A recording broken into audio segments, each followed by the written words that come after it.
Hallitus koko itärajan laillisuusvalvojan näkemyksistä riippumatta? Me kysymme tänään, mitä Suomen pitäisi tehdä, jos turvapaikanhakijoiden tulo itärajan yli jatkuu. Selvitämme myös, keitä ovat Suomeen marraskuun alusta alkaen Venäjältä tulleet ja miten heidän prosessinsa etenee.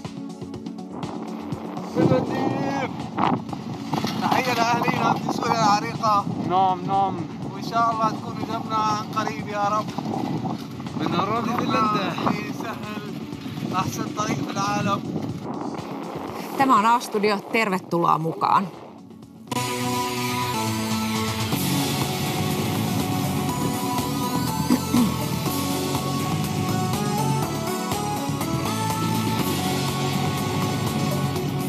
Otetaan ensin suora yhteys Ivaloon. Taina Nuutinen-Kallio, sinä olet seurannut koko päivän rajan tapahtumia siellä Raja-Joosepissa. Tänään turvapaikanhakijoita on tullut vain 2. Mikä on näkemyksesi siitä, miksi? No, vaikea sanoa, mutta ehkäpä syyt ovat logistiset, kuten raja-aseman päällikkö Kimmo Louhelainen sanoi tänä päivänä tiedotustilaisuudessa. Sieltä emme tiedä, että millä tulijat ovat tulleet tänä päivänä läpi sieltä, mutta he ovat voineet tulla vaikkapa taksilla pyöräkoukkujen kanssa, mutta varmaan ei ole esimerkiksi, saadaanko kyytäjä. Pitää myös muistaa, että Murmanskissa on tänään ollut ennätykselliset pakkaset, 30 astetta. Sellaisella ilmalla ei välttämättä edes haluta lähteä ajamaan. Tällaisia ajatuksia minulla on. No onko siellä viranomaisilla mitään tietoa tai arveluita siitä, että kuinka paljon rajan takana olisi tulijoita nyt sitten tulevina päivinä? Kyllä viranomaisilla on vähän samantapaisia arvioita, mitä meillä mediassakin on ollut. Muun muassa meillä Ylellä on kerrottu, että Murmanskissa on paljon siirtolaisia, ja lisää olisi tulossa. Että ihan samantyyppisiä arvioita sieltä viranomaisetkin antavat, mitä meillä on ollut tiedossa meillä mediossa. No kuinka hyvin rajalla ollaan nähdäksesi valmistautuneita tulijoihin? No erittäin hyvin. Siellä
on normaalin miehityksen lisäksi useita rajavartioita tullut. Paljon siellä on kontteja rakennettu, missä turvapaikanhakijoita voidaan haastatella, lämpimiä telttoja, siellä on vapaaehtoisia väestöä ja siellä on puolustusvoimat ollut myöskin apuna ja SPR ja poliisi myöskin. Että kyllä siellä minusta ollaan erittäin hyvin valmistauduttu ja bussi odottelee aamusta lähtien lämpimänä. Tänäänkin 2 kappaletta lähti isolla bussilla eteenpäin sinne vastaanottokeskukseen.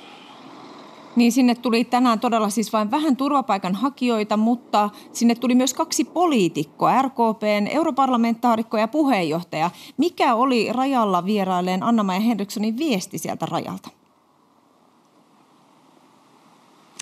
No Henriksson oli sellaisen viestin halusi kertoa, että Suomi ei hyväksy Venäjän toimia ja hän paheksui sitä, että turvapaikanhakijoita pidetään eräänlaisena aseina tässä tilanteessa, mikä nyt on niin hän sitä kyllä kovasti paheksui.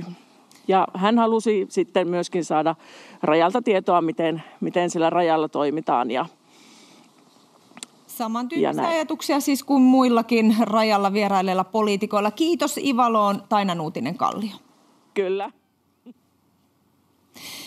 Suomeen tuli tänään siis vain 2 turvapaikanhakijaa, mutta yhteensä marraskuun alusta alkaen heitä on tullut 921. Toimittajamme jututti Joutsenon vastaanottokeskuksessa 3 Syyriasta lähtenyttä turvapaikanhakijaa. Katsotaan, millä tavalla heitä usutettiin Venäjällä juuri tänne Suomeen. Go to Finland or buy Russia or video. To buy Russia. Tässä on Rajan al-Hariri, tässä Mojad Salami ja tässä Kamal Tawil. Näin he kertovat siitä, mitä Venäjällä tapahtuu juuri ennen rajan ylitystä. بس انت وصال على سان بيتر واتصل علينا وبنقدر تكمل الموضوع كامل. من سان بيتربورغ ايضا اخذنا ياندكس هو الاوردر التاكسي. بعد الحدود الروسية اخذونا الجيش الروسي أخذوا منا الموبايلات والجوازات. عند نقاط التفتيش بعض الجنود قاموا بأخذ أوراقنا برغم من أنها كانت صحيحة وصالحة للاستخدام. أخذ منا الدولارات، عدد الدولارات متفاوتة، يعني أنا 200 فلان 400 فلان 600 حسب الدولار اللي معك. يعطوك بسكليت وجهوا قالوا لنا خبرونا إنه خبروا الفنلنديين انه مو نحن اللي اعطيناكم البسكليت، البولنديين. اجت سياره اخذتنا فولفو هي وحط السيارات ورا بعربه بتحملها ودونا على الحدود اللي قاطعه بين روسيا وبين فنلندا. كان نوعا ما قاموا بمحاوله اخراجنا من الحدود. كانوا بطريقه انه بتسهيل مباشرة، يعني go to Finland حيث أوقفونا، حيث منعونا من العودة إلى روسيا وقالوا هذه هي الطريقة الوحيدة التي سوف تخرجون بها من الحدود الروسية.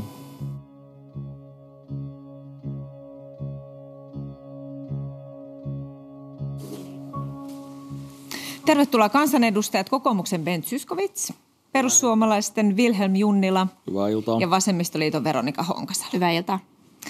Niin, edellä nähtiin, kuinka Venäjällä suorastaan hätistetään turvapaikanhakijoita nyt meille. Nyt enää on auki 1 raja-asema, Raja-Joosepi, jonka kautta he voivat tulla, mutta pääministeri Petteri Orpo muutama tunti sitten linjasi, että uusia päätöksiä tarvitaan, ja hän kertoi, että niitä myös valmistellaan. Ben Zyskowicz, osaatko sinä kertoa, mitä uudet päätökset tulevat olemaan? Ne tulevat toivottavasti olemaan sitä, että koko itäraja pannaan kiinni. Onko tämä jo tieto, johon voimme luottaa ja näin tulee olemaan? Tämä ei ole tieto, mutta jos me ajatellaan, että meillä on enää 1 raja-asema itärajalla auki ja on sanottu, että ollaan valmiita uusiin toimenpiteisiin ja Petteri Orpo, pääministeri, sanoi muistaakseni eilen pääministerin haastattelutunnilla, että koko itäraja saadaan kiinni, niin en minä ainakaan itse pysty päättelemään muuta kuin, että koko itäraja laitetaan kiinni. No tämä on myös monien medioiden tieto, että näin ja tällaista valmistellaan, niin otetaan tästä kysymys niin päin, että vastustaako joku teistä koko itärajan sulkemista? Veronika Honkasalo, ainoana nostit kätesi, oletan, että... Jos saan kommentoida. Nimenomaan saat. Vastustatko itärajan sulkemista? No, kun tätä tilannetta tarkastellaan, niin pitää muistaa se, että rajavartiolaki säätää todella tarkkaan sen, että ne kriteerit sille tilanteelle, jolloin sitä lakia voidaan soveltaa. Ja pitää muistaa, että sen lain säätämisessä kyse on välttämättömyydestä ja oikeasuhtaisuudesta. Ja nyt tietenkin, kun osittain tieto on salasta, niin on vaikea arvioida sitä, että onko perusteltua vielä rajummille toimenpiteille. Sitten toisekseen tilanne on se, että voi olla, että tilanne jatkuu hyvinkin pitkään. Me ei osata ennakoida ollenkaan, että kuinka kauan tämä jatkuu. Niin voi mun mielestä perustellisesti kysyä, että kannattaako nyt iskeä ne kaikkein rajummat toimet pöytään, kun vielä riskinä on se, että me rikotaan kansainvälisiä sopimuksia ja ihmisoikeusvelvoitteita. Kysyn vielä, jotta se on katsojille ihan selvä, niin mikä olisi siis näillä tiedoilla teidän päätös, Vasemmistoliiton päätös, raja kiinni vai ei?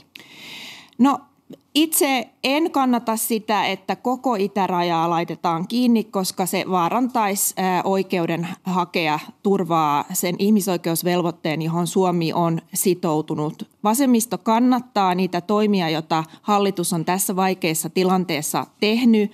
Me ymmärretään se, että kansallista turvallisuutta pitää varjella ja me ymmärretään se, että tämä tasapainoilu on todella vaikeaa ihmisoikeusvelvoitteiden ja kansallisen turvallisuuden välillä, mutta me halutaan nähdä ne kriteerit sille, miksi nyt koko raja halutaan laittaa kiinni. Ja te molemmat olitte sitä mieltä, että kyllä raja pitäisi nyt sulkea. Wilhelm Junnila, aloitetaan sinusta. Miksi juuri nyt ne kriteerit täyttyvät? Ehdottomasti nyt, kun tilanne on vielä tässä vaiheessa tietojen perusteella se, että esimerkiksi Murmanskista tänne meille päin jatkuvasti välineellistetään uusia turvapaikanhakijoita. Tässä tilanteessa on toimittu hyvin loogisesti. Ensin suljettiin Kaakkois-Suomen raja-asemat, sen jälkeen Vartius ja Salla. Ja kyllä nyt olisi Raja-Joosepin aika ennen kuin tämä tilanne tästä eskaloituu. Ja jos mietitään tätä, mihin viitattiin äsken, tätä rajalakia ja sen toimeenpanoa, niin kun sitä säädettiin, niin perustuslakivaliokunta lausunnossaan sanoi, että ei ole oikeudellista estettä esimerkiksi sille, montako raja-asemaa on auki ja missä ne sijaitsevat. Ben Zyskowicz, tänään vain 2 tulijaa Raja-Joosepissa. Miksi juuri nyt on se hetki, että raja pitää sulkea? Olen siis sitä mieltä, että koko raja kiinni ja mahdollisimman pian. Miksi? Siksi, että kyse ei ole nyt tämän päivän määrästä, vaan kyse on siitä, että naapurimaamme Venäjä on entisten kommunistien johtama rosvovaltio, joka väärinkäyttää, hyväksikäyttää siirtolaisia vihamielisenä aseena Suomea vastaan. Tämä on se uhka kansalliselle turvallisuudelle, joka on itse asiassa yhdessä todettu myös oikeuskanslerin virasto, koska on sallittu se, että on suljettu ja keskitetty. Se ensimmäinen kynnys on se, että on vakava uhka kansalliselle turvallisuudelle. No sitten apulaisoikeuskansleri Puumalainen on katsonut, että, ja nyt puhun vähän juridiikkaa, että koko itäraja ei voida sulkea, koska ei voida taata mahdollista hakea kansainvälistä suojelua. Tämä on erittäin hämmentävää oikeudellisesti, koska Suomen järjestelmässä perustuslakivaliokunta on ylin perustuslain ja Suomea sitovien kansainvälisten sopimusten tulkitsija Suomessa. Ja perustuslakivaliokunta, kun tätä lakia käsiteltiin kesällä 2022, torjui 2 valtiosääntöoikeuden asiantuntijan, Sormusen ja Ojasen väitteen, että laki on vastoin perustuslakia, kun se ei takaa joka tilanteessa todellista mahdollisuutta hakea kansainvälistä suojelua. Ja perustuslakivaliokunta päätyi siihen, että koko itäraja voidaan tarvittaessa sulkea. Toki asetti kynnyksen, että tilanteen pitää olla sellainen, että ollaan erittäin poikkeuksellisissa olosuhteissa. Nyt apulaisoikeuskansleri näyttää haastavan perustuslakivaliokunnan roolin Suomessa ja sillä tavoin haastavan koko tämän osan meidän valtiojärjestyksestä. Ja se ei ole ensimmäinen kerta, koska silloin kun perustuslakivaliokunta joutui korjaamaan hänen virheellisen tulkintansa suvivirsiasiassa, niin silloin hän jälkikäteen marmatti tästä perustuslakivaliokunnan ratkaisusta. Tartutaan tähän apulaisoikeuskansleriin itse asiassa nyt juuri. Ehkä ehdimme käydä tuota juridiikkaakin vielä tässä keskustelussa, mutta ainakin siihen, että hän todella on ylin laillisuusvalvoja tällä hetkellä. Ja viime viikolla, kun hallitus halusi jo sulkea itärajan, niin kuten kerroit, niin hän tyrmäsi tai hän ei tätä ratkaisua hyväksynyt, koska siinä ei riittävästi turvattu mahdollisuutta hakea turvapaikkaa. No eilen perussuomalaisten puheenjohtaja Riikka Purra blogissaan otti sen kannan, että raja pitää sulkea riippumatta siitä, mitä laillisuusvalvoja sanoo. Nyt haluan teiltä kysyä ihan kyllä vai ei kysymyksen tähän. Pitäisikö sinusta, Ben Zyskowicz, raja sulkea riippumatta laillisuusvalvojan kannasta? Minusta laillisuusvalvojan kannan pitäisi kunnioittaa perustuslakivaliokunnan kantaa. Tämä on osa meidän valtiojärjestystä. Mutta jos et pysty hänen kantaansa nyt muuttamaan, niin pitäisikö sinusta poliittisesti tehdä päätös rajan sulkemisesta riippumatta tästä kannasta? Minä luotan siihen, että hallitus tulee lähipäivinä päättämään koko itärajan sulkemisesta. Onko tämä Riikka Purran eilen blogissaan kirjoittama kanta myös koko perussuomalaisen puolueen kanta? Niin, kyllä se on, mutta Riikka Purrahan perusteli tai taustoitti tässä kirjoituksessa hänen itse arvostellut siinä apulaisoikeuskansleria. Mutta kun mietitään perustuslakivaliokunnan roolia, niin se sitoo eduskuntaa, se sitoo yhtä lailla laillisuusvalvojia ja myös tuomioistuinta. Ja siinä mielessä perustuslakivaliokunnan lausunnossa koskien tätä rajalakia siellä aivan selkeästi mainitaan välineellistetty maahantulo ja mitä silloin saa tehdä. Ja silloin saa sulkea vaikka kaikki raja-asemat idässä. Veronika Honkasalo, 2 kysymystä varmasti, joka on ensimmäinen, on se, että mikä on vasemmistoliiton kanta siihen, että voidaanko tehdä toimia, jos tarve on, jotka eivät ole ylimmän laillisuusvalvojan hyväksymiä? Vasemmistoliitto lähtee siitä, että kansallinen turvallisuus pitää yhteensovittaa ihmisoikeusvelvoitteiden kanssa. Ja on hämmästyttävää, että näin nopeasti meillä hallituspuolueet on valmiit heittämään meidän oikeusvaltioperiaatteen roskikseen, samoin ihmisoikeusvelvoitteet. Ja on mun mielestä tärkeää muistaa, että itse asiassa tämä on ollut näiden puolueiden pitkäaikainen tavoite jo pitkään. Tarkistin juuri ennen tätä lähetystä oman puheenvuoroni täysistunnossa 2022 heinäkuussa, jossa ehdotin, että tämä rajavartiolaki olisi vielä kerran palautettu perustuslakivaliokuntaan juuri sen takia, että jos joudumme tilanteeseen, jossa sitä sovelletaan, niin voimme olla varmoja siitä, että sitä sovelletaan niin, että se kunnioittaa kansainvälistä oikeutta. Ja tuossa puheessa totesin, että vaikuttaa siltä, että silloiset oppositiopuolueet, että heidän tavoitteena on turvapaikan haun estäminen hinnalla millä hyvänsä. Ja tuntuu nyt vielä kirkkaammalta se, että ikään kuin hyödynnetään tätä erittäin vakavaa tilannetta, joka meillä Suomessa on. On totta, että Venäjä välineellistää härskillä tavalla turvapaikanhakijoita, mutta esimerkiksi Riikka Purran blogikirjoituksesta kävi hyvin selvästi ilmi, että tässä on tavoitteena turvapaikan haun estäminen. Ja tätä tilannetta käytetään ikään kuin hyödyksi. Kysyn sinulta nyt, että jos vasemmistoliitto olisi vastuussa, saisi päättää, niin mikä olisi teidän toimenne, jotta pysäyttäisitte tämän välineellistetyn turvapaikanhakijoiden tulon? Vai onko niin, että pitäisitte Raja-Joosepin auki, antaisitte Venäjän edelleen työntää turvapaikanhakijoita tänne? Pitää muistaa, että Suomi on valmistautunut tähän tilanteeseen erittäin hyvin. Silloin kun NATO-jäsenyyskeskustelua käytiin, niin useat asiantuntijat sanoivat, että rauhattomuus itärajalla saattaa lisääntyä. Meillä on viranomaiset, jotka hoitaa turvapaikkaprosesseja erittäin ammattimaisesti. 2015-2016 hoidettiin paljon isompia tulijamääriä. Suomella on kapasiteettia ottaa vastaan ja on hieman huolestunut myös siitä, että hallituspuolueiden edustajat ei ikään kuin luota meidän viranomaisten kykyyn hoitaa nämä perusteet. Tulee niin kova arvostelua, että nyt sinne nämä prosessit kunnolla. Juridiikasta puheen ollen, niin kannattaa muistaa, että vasemmistoliiton edustaja perustuslakivaliokunnassa jätti eriävän mielipiteen perustuslakivaliokunnan lausuntoon. Sekin kertoo, että se perustuslakivaliokunnan linja, joka siis Suomessa on korkein perustuslain ja kansainvälisten sopimusvelvoitteiden tulkitsija, ei kelvannut silloin vasemmistoliitolle, eikä näköjään kelpaa puumalaisellekaan. Ja tämä on merkittävää, että ylin laillisuusvalvoja kuvittelee olevansa perustuslakivaliokunnan yläpuolella ja sitä hän ei ole. Toinen asia sitten, kun puhutaan turvapaikanhakijoista, tämäkin on juridinen argumentti. Onko nämä henkilöt, jotka ovat laillisesti oleskelleet Venäjällä, joita Venäjä puskee kohti Suomen rajaa, ovatko ne Geneven pakolaissopimuksen ja muiden kansainvälisten sopimusten tarkoittamia turvapaikanhakijoita. Mutta tämä on niin kuin toinen argumentti, mutta samaan suuntaan, kun perusargumentti mulla on se, että Suomen laki, voimassa oleva laki, mahdollistaa täyssulun itärajalla ja turvapaikanhaun keskittämisen muualle kuin tälle valtakunnan maarajalle. Ja tämä on perustuslakivaliokunnan tulkinta ja tätä pitäisi myös ylimpien laillisuusvalvojen noudattaa tietysti. Tässä ytimessä on tietysti juuri se, että juridiikka on aina tulkinta ja totta kai apulaisoikeuskanslerilla on omat perusteet omalle tulkinnalle, mutta pitäisi tunnustaa meidän valtiojärjestykseen kuuluva perustuslakivaliokunnan rooli. Mennään siitä eteenpäin. Tullaan näihin sopimuksiin. Niitä voi tulkita, niin kuin tässäkin kävi ilmi, monella tavalla. Ja niitä on arvosteltu vanhanaikaisiksi ja tähän hetkeen sopimattomiksi. Onko teistä joku sitä mieltä, että näitä sopimuksia itsessään tulisi muuttaa?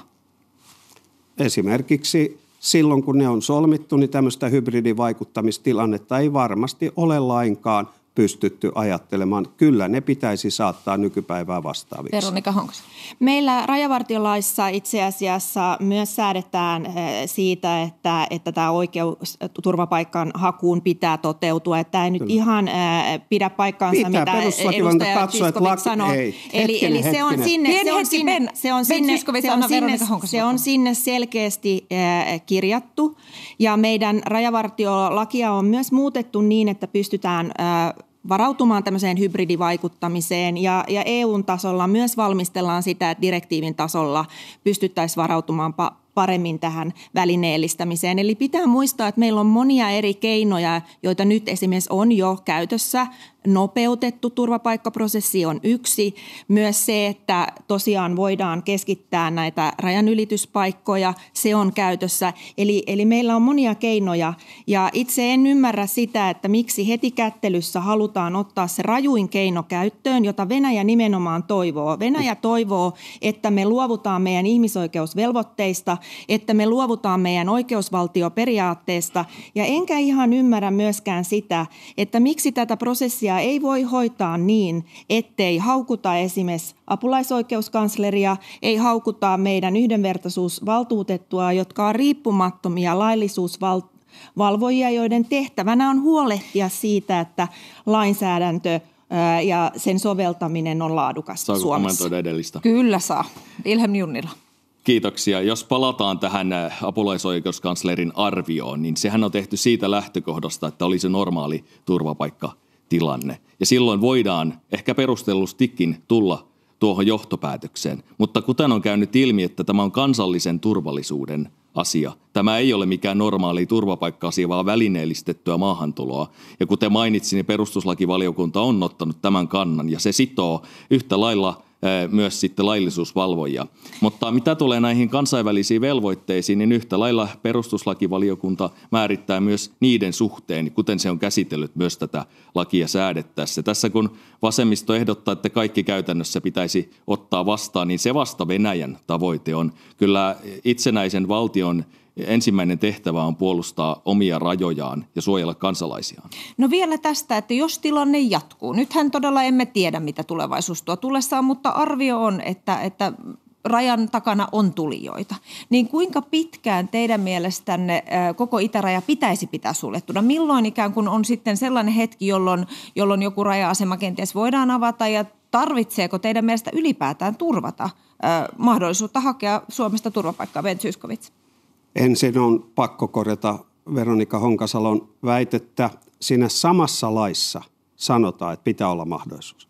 Ja samassa laissa sanotaan, tai perustuslakivaliokunta siis sanoi, että täyssulku on mahdollinen. Eli perustuslakivaliokunnassa on luettu myös se sinun mainitsema momentti. Ja perustuslakivaliokunta on lausunnossaan todennut. Nyt ei mennä tähän detaljiin. No mennään, kun tämä on merkittävä, kun väittää. Kyllä, mutta tiedossa on, että siitä on erilaisia tulkintoja, niin kuin tässäkin nyt näemme. Siitä on erilaisia tulkintoja. Mistä on erilaisia tulkintoja? Tästä laista ja näistä sopimuksista. No siitä ei voi olla erilaisia tulkintoja, että perustuslakivaliokunnan lausunnossa sanotaan expressis verbis, eli ääneen kirjoittaen, että jopa täyssulku on mahdollinen. Kyllä. Siitä ei voi olla erilaisia tulkintoja. Laillisuusvalvoja on nyt ottanut siihen yhden kannan, josta tässä Eihän tähän on ottanut, anteeksi, joo. Ja se tässä hämmentää. Hän on ottanut sellaisen kannan, että laki ei mahdollista, ja tämä kanta väitettiin PeVille, perustuslakivaliokunnalle, ja se torjui sen kannan. Miten meillä voi olla järjestelmä, jossa tämä perustuslakivaliokunnan enemmistön, ei vasemmistoliiton, torjumakanta, niin laillisuusvalvonta nojautuu nyt siihen, mutta itse kysymykseen, niin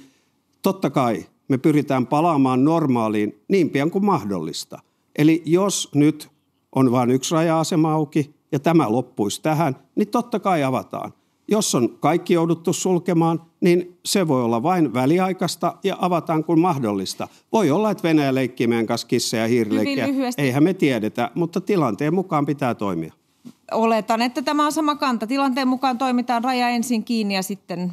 Niin kyllä tämä ongelma täytyy ensin saada pois alta. Eli tällä hetkellä tilannehan on se, että me reagoimme siihen, mitä Venäjä tekee. Ja meidän on päästävä tässä asiassa eteenpäin niin, että me jatkuvasti toimit tavallaan heidän tahtonsa mukaisesti. Ja näinhän Latviassa ja Puolassa myös toimittiin. Ja siellähän rajat suljettiin ja otettiin myös rajamenettelyssä mukaan tänne pushback-menettely. Ja meillähän on myös sisäministeriö valmistelemassa lainsäädäntöä, joka mahdollistaisi tämän kaltaisen toimenpiteen. Silloin me olisimme edellä tässä asiassa. Tässä nyt hallituspuolueiden edustajat saivat viimeiset puheenvuorot, koska he tästä päättävät. Veronika Honkasalo, tämä keskustelu varmasti jatkuu. Paljon kiitoksia teille kaikille vierailusta. Kiitoksia. Paljon. Ja otetaan tässä välissä yhteys Venäjälle, koska siellä, jos jossain tiedetään, mikä on tilanne siitä, että onko niitä tulijoita siellä satamäärin odottamassa vai ei. Heikki Heiskanen, olet siellä Moskovassa. Mitä voit tietää tai mitä tiedät tulijoiden mahdollisesta määrästä? Kyllä sitä on tietysti hyvin vaikea arvioida. Täältä Moskovasta käsin kävimme viikonloppuna tuolla Murmanskin alueella. Ihan sillä töin, että yritimme etsiä näitä Suomeen pyrkiviä ihmisiä ja kyllä se hieman vaikeata oli. Tietysti viime kädessä tuonne rajalle ihmiselle järjestetään joku kuljetus. Jos ajatellaan tätä Raja-Joosepin rajanylityspaikkaa, niin sehän on noin 4 tunnin ajomatkan päässä tuolta Murmanskista ja se on aika vaikea seutua kulkea. Mutta kaiken kaikkiaan ei siellä paljon ihmisiä näkynyt. Murmansk on tietysti iso kaupunki. Murmanskin alue on iso alue. Yhdellä siellä Murmanskin rautatieasemalla onnistuimme näkemään joukon ihmisiä, jotka mahdollisesti olivat näitä Suomeen pyrkijöitä, mutta poliisi siellä keräsi heidät heti aluksi tuolta rautatieasemalta omaan talteensa.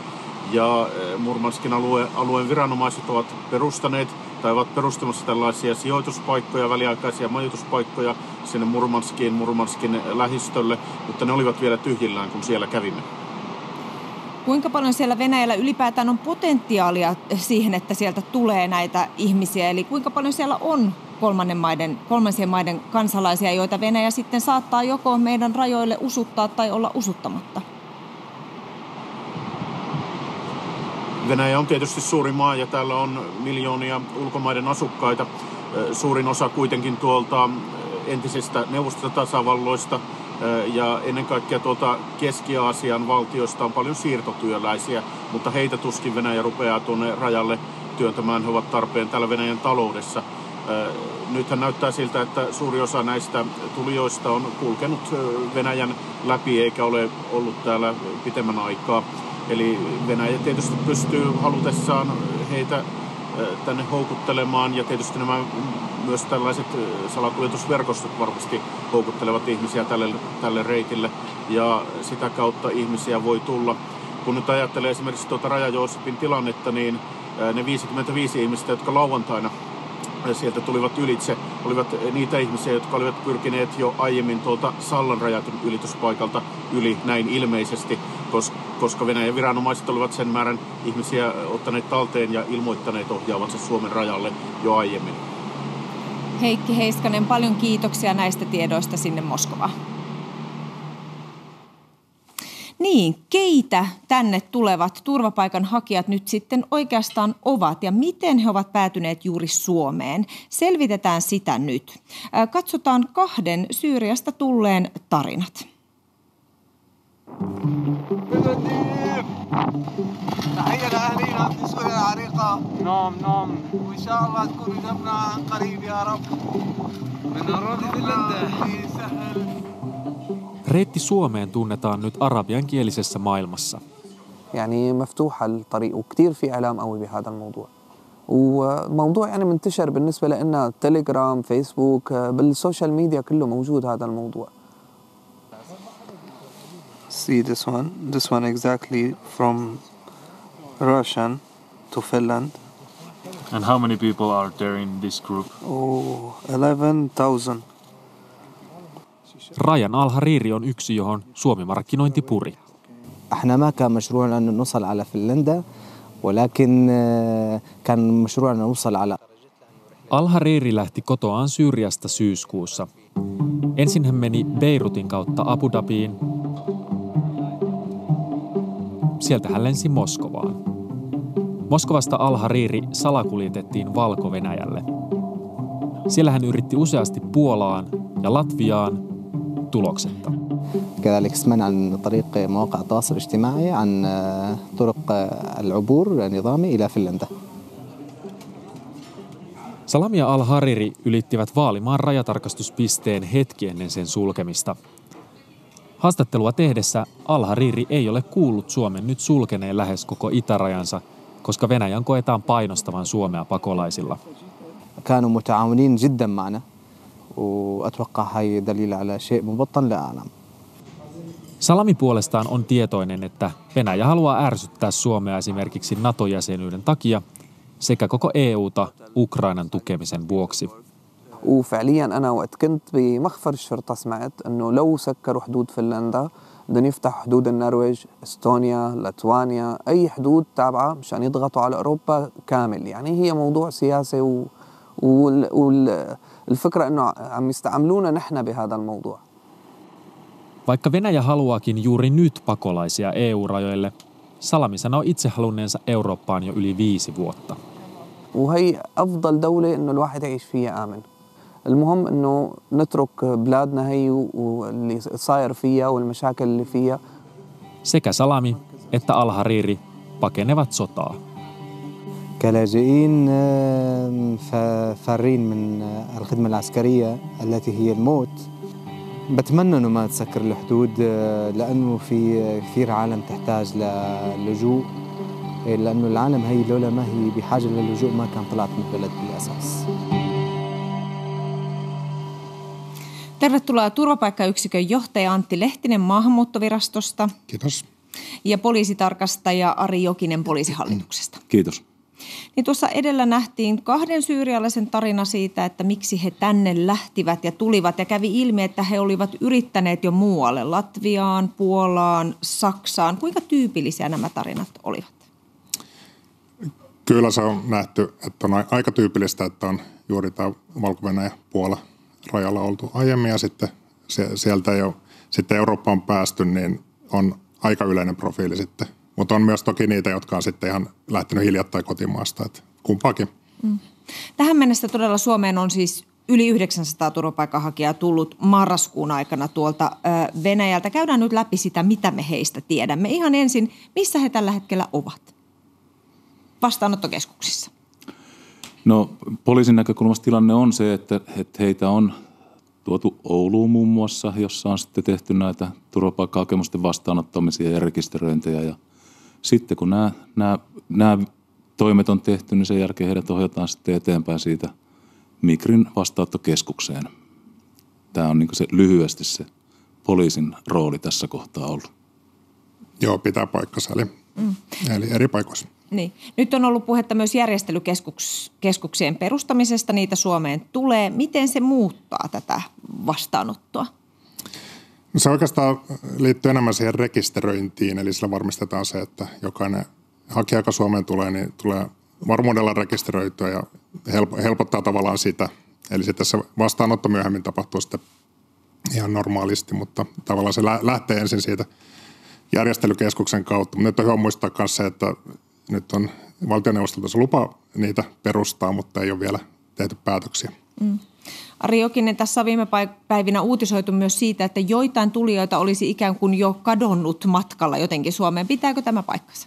No mun tiedossa ei ole sellaista. Eli kyllä se lähtökohta on se, että kun itärajan yli, tässä tapauksessa Schengen ulkorajan yli tullaan, niin viranomaiskontaktit on koko matkan siitä eteenpäin ja nämä rekisteröinnit saadaan tehtyä.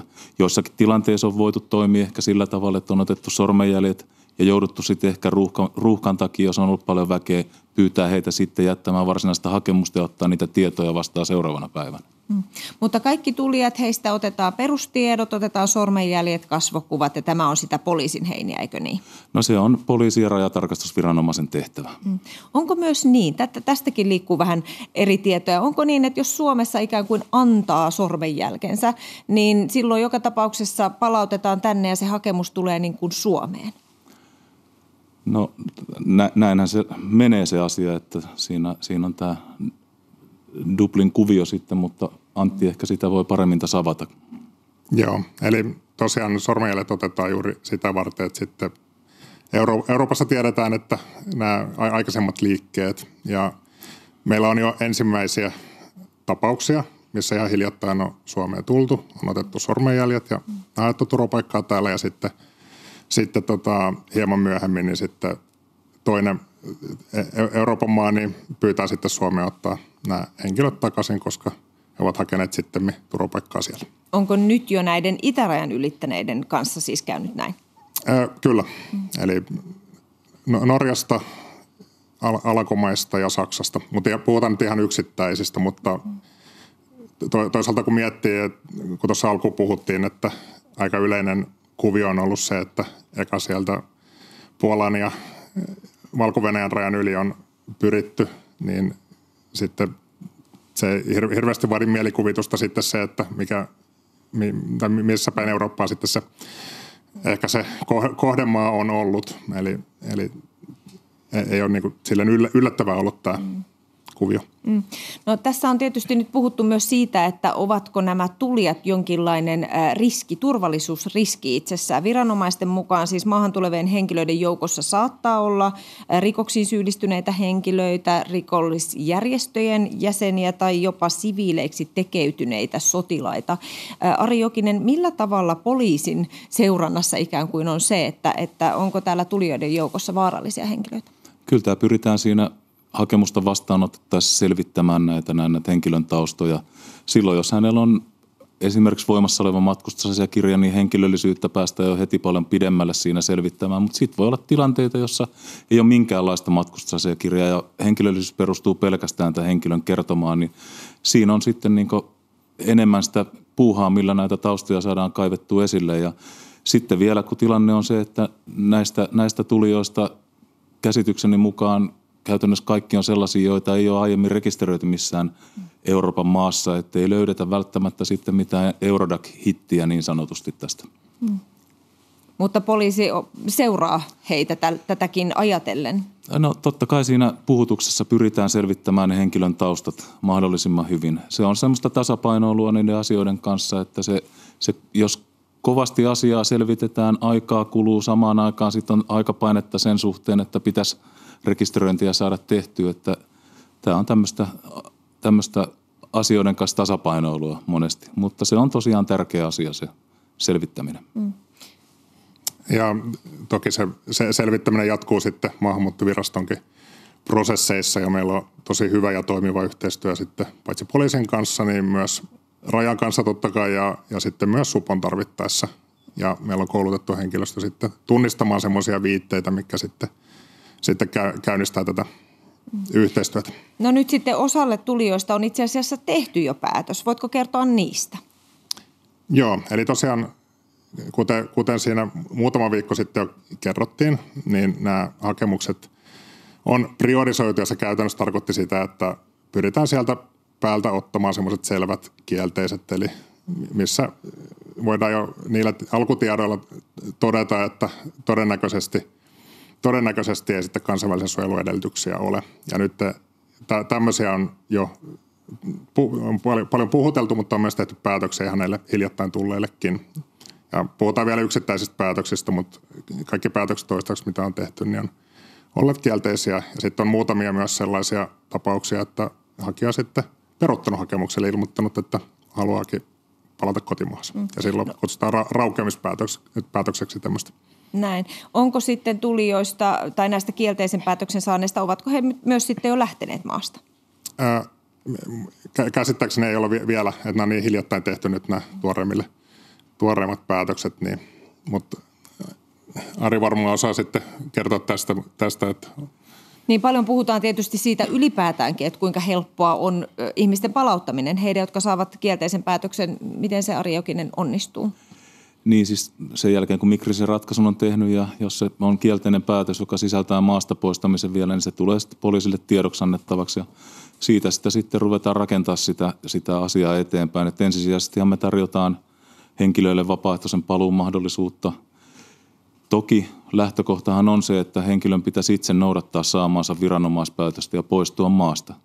No jos nämä ei sitten kumpikaan toteudu, niin sen jälkeen se jää sitten suoraan ulkomaalaislain velvoittamana poliisille se maasta poistaminen ja sitten aletaan selvittelemään matkaa sinne kotiin päin ja joissain tilanteissa joudutaan hankkimaan kotimatkatodistuksia, tekemään identifiointia näiden henkilöiden osalta ja sitten tosiaan tehdään matkavaraukset, katsotaan saattajat ja lähdetään sitten reissuun, kun se on mahdollista. Totta kai siinä voi tulla sitten näitä muutoksenhakuasioita siihen välille, joka sitten sen poliisin palautustoiminnan keskeyttää, jos hallintotuomioistuin tällaisen ratkaisun tekee, että antaa täytäntöönpanokiellon esimerkiksi. Jos ajatellaan nyt koko sitä porukkaa, yli 900, jotka tänne ovat tähän mennessä tulleet, niin mikä on, Antti Lehtinen, sinun käsityksesi siitä, että kuinka moni heistä on todella turvapaikan tarpeessa ja kansainvälisen suojelun tarpeessa? Tässä vaiheessa on tietenkin täysin mahdoton sanoa, että sitä lähdetään tutkimaan siinä turvapaikkamenettelyssä. Eli jokainen hakija ja hänen hakemuksensa käsitellään yksilöllisesti, eli järjestetään se turvapaikkapuhuttelu, missä selvitetään juuri hänen perusteet siihen kansainvälisen suojelun tarpeelle ja lisäksi sitten selvitetään mahdollisesti täsmä maatiedolla sitten sitä asiaa enemmän. Tässä vaiheessa on täysin mahdoton sanoa sitten, mikä se on. Sisäministeriön muistion mukaan eniten ihmisiä on tullut Syyriasta, Somaliasta, Jemenistä ja Irakista. Jos katsotaan nyt tässä sitä, että miten näistä maista tulleet ovat tämän alkuvuoden aikana saaneet kielteisiä ja myönteisiä lupia, niin tältä se näyttää. Eli selvästi siellä myönteiset luvat korostuvat, erityisesti syyrialaisista ja jemeniläisistä. Lähes kaikki on saanut myönteisen luvan, somalialaisista myös suurin osa ja irakilaisistakin. Näin moni enemmän kuin kielteisen, niin voidaanko olettaa, että tämä on suurin piirtein se profiili myös näissä nyt tulleissa?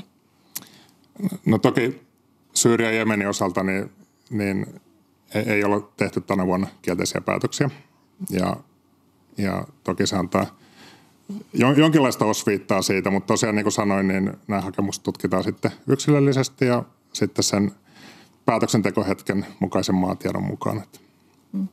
No nyt kiinnostaa tietysti se, että miten ja minkälaisessa aikataulussa jatkossa näitä tulevia päätöksiä nyt sitten tehdään. Joo, eli tosiaan tässä aiemmin kerron näistä, mitkä on priorisoidut hakemukset, niin näissä puhutaan sitten päivistä tai muutamasta viikosta. Ja sitten muulta osin, niin sitten se vaihtelee kyllä paljon sen mukaan, että kuinka paljon siinä asiassa on sitten selviteltävää. Eli ne käsittelyajat sitten, niissä menee sitten pidempään näissä muissa hakemuksissa. Ja sitten on hyvä muistaa se, että meillä oli lokakuun loppuun mennessä Suomessa jätetty 3500 turvapaikkahakemusta. Ja tässä ei ole näitä itärajan lukemia mukana ja näitä toki käsitellään tässä koko ajan rinnalla ja puhutellaan. Mutta voimme siis odottaa, että useampia päätöksiä muutamista viikoista eteenpäin alkaa tulla. Paljon kiitoksia teille molemmille tästä haastattelusta, Antti Lehtinen ja Ari Jokinen. Kiitos. Kiitos. Ja studio samaan aikaan, eli kello 9 myös huomenna illalla. Muistakaa katsoa. Kiitos seurasta tänään.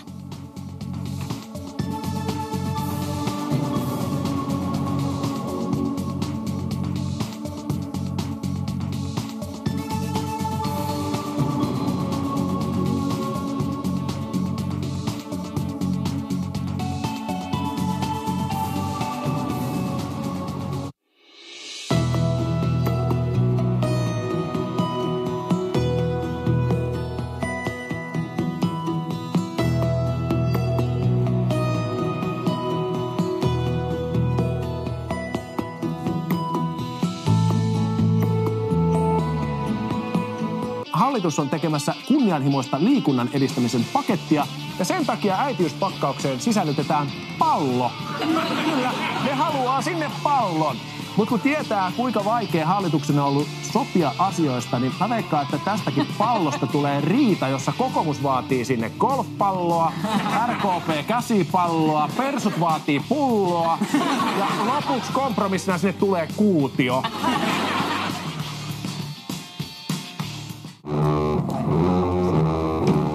Skal vi ønske Gro velkommen? Hun er lege, og så har hun gått på Harvard.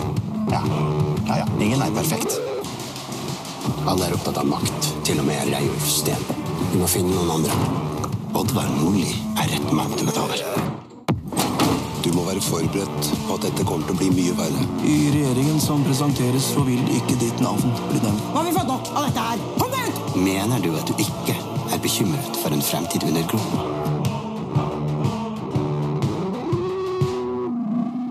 Me ollaan sovittu, että jutellaan ennen kuin annetaan ulkopuolisten hoitaa Inkeriä. Ei Iida ole ulkopuolinen. Mä vaan mietin, että selviääkö